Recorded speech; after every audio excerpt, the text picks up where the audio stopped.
नमस्कार, आप सभी का बी सुरानी चैनल में स्वागत है। कहानियों का सिलसिला ऐसे ही चलता रहे। लाइक करें, शेयर करें, सब्सक्राइब करें। कहानी हमारे जीवन का एक अहम हिस्सा है। हम सब किसी न किसी कहानी के पात्र होते हैं, पर कुछ कहानियां ऐसी होती है जो हमारी तो नहीं होती है, लेकिन वो हमारे लिए होती है। आइए हम आपको ऐसी कुछ कहानियां दिखाते हैं जो आपके जीवन को नई दिशा प्रदान करेगी और आपकी सफलता का माध्यम बनेगी। ऐसी कई प्रेरणादायक कहानियों में से दो कहानियां आज आप सभी को मैं सुनाऊंगी। बड़ी सोच। कहा जाता है कि मनुष्य जितना बड़ा सोचता है वो वैसा न सही, पर कुछ न कुछ प्रभाव उसका उस व्यक्ति पर जरूर पता है। सोचने की कोई सीमा नहीं होती है। मनुष्य पल भर में कहीं कहीं की सोच लेता है, लेकिन उसके अनुसार कार्य करना शायद ही कोई कर पाता है। जब आप सोचना शुरू करते हैं तो आपके भीतर सवालों का सागर उमड़ जाता है। अच्छे अच्छे विचार आने शुरू हो जाते हैं। आपका चीजों को देखने का नजरिया ही बदल जाता है। एक छोटी सी कहानी है। बहुत ही गरीबी की हालात में जी रहा एक व्यक्ति अपने परिवार की चिंता को देखकर नौकरी की तलाश में निकल पड़ा। घर की हालत बहुत ही तंग थी, कभी ठीक प्रकार से भोजन नसीब नहीं हो पाता था। सूखी रोटी से ही काम चलाना पड़ता था। इसलिए जब वो शहर जा रहा था तो उसने खाने के लिए सूखी रोटी ही रखी थी। गाड़ी में कई सारे लोग बैठे हुए थे। वो नहीं चाहता था कि कोई उसकी गरीबी का मजाक उड़ाए, इसलिए वह रोटी का टुकड़ा उठाता और खाली टिफिन में घुमाता। वह जताना चाहता था कि लोग सोचे कि वह टिफिन से कुछ खा रहा है, लेकिन लोग समझ जाते हैं और हैरान रहते हैं कि यह व्यक्ति आखिर कर क्या रहा है। आखिर एक व्यक्ति पूछ ही लेता है कि जब तुम्हारे पास सब्जी है ही नहीं तो फिर ऐसा क्यों कर रहे हो। उस व्यक्ति ने फिर जवाब दिया कि इस टिफिन में सब्जी तो नहीं है, मैं अपने मन में ये सोचकर रोटी खा रहा हूँ कि इस टिफिन में अचार है, इसीलिए मैंने अचार के साथ रोटी खा रहा हूँ। फिर वह व्यक्ति पूछने लगा कि जब तुम ऐसा कर रहे हो तो क्या तुम्हें अचार का स्वाद आ रहा है। युवक ने जवाब दिया, हाँ क्यों नहीं आ रहा है, इसीलिए तो मैं बड़े प्यार से रोटी खा रहा हूँ।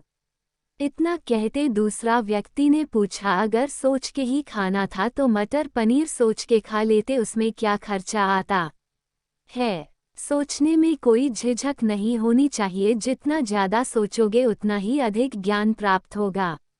इसलिए कहा गया, आदमी कितना ही छोटा या गरीब क्यों नहीं हो, पर वह सोचने में गरीब नहीं होना चाहिए। उसकी छोटी सोचें नहीं उसे छोटा बना देती है।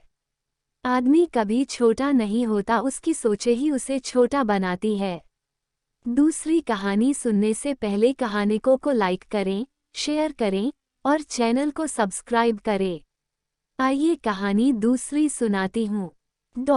शिष्टाचार कैसा हो। अधिकतर लोग ऐसे हैं जिनके अंदर साहस और समस्या से जूझने की हिम्मत नहीं होती, इसीलिए वे लोग जीवन भर परेशान रहते हैं और आजीवन कुछ नहीं कर पाते हैं। बड़े बड़े बड़े ऋषि मुनि हमारे ऐसे आदर्श रहे हैं जिनकी सीख हमें समय पर मिलती रहती है। उन्हीं में से एक स्वामी विवेकानंद जी भी हैं। उनके बराबर ज्ञानी और आदर्शवादी शायद ही कोई होगा। वो जो भी सोचते थे उसे धरातल पर आजमाने की कोशिश करते थे। अपने आध्यात्मिक ज्ञान से उन्होंने भारत ही नहीं विश्व भर में लोगों को जीवन जीना सिखाया है। शिकागो की एक घटना है जिससे उन्होंने भारत का गौरव हासिल किया। 1893 में शिकागो में विश्व हिंदू धर्म सम्मेलन चल रहा था। विवेकानंद जी भी उसमें भाग लेने गए हुए थे, क्योंकि उन्होंने पहले से ही भारत का सम्मान पराकाष्ठा तक पहुंचा दिया था। वो सोचते थे कि अब जरूरत है हिंदू की अलग पहचान बनाना, उसे विश्व में सम्मान दिलाना। लेकिन जैसे ही विवेकानंद बोलने के लिए खड़े हुए, उनकी नज़र नोटिस बोर्ड पर पड़ी, जहां लिखा था हिंदू धर्म मुर्दा धर्म, एक ऐसा शब्द जिसको देखकर हर हिंदुस्तानी का खून खौल उठे, उन्हें उसका जवाब दे सके।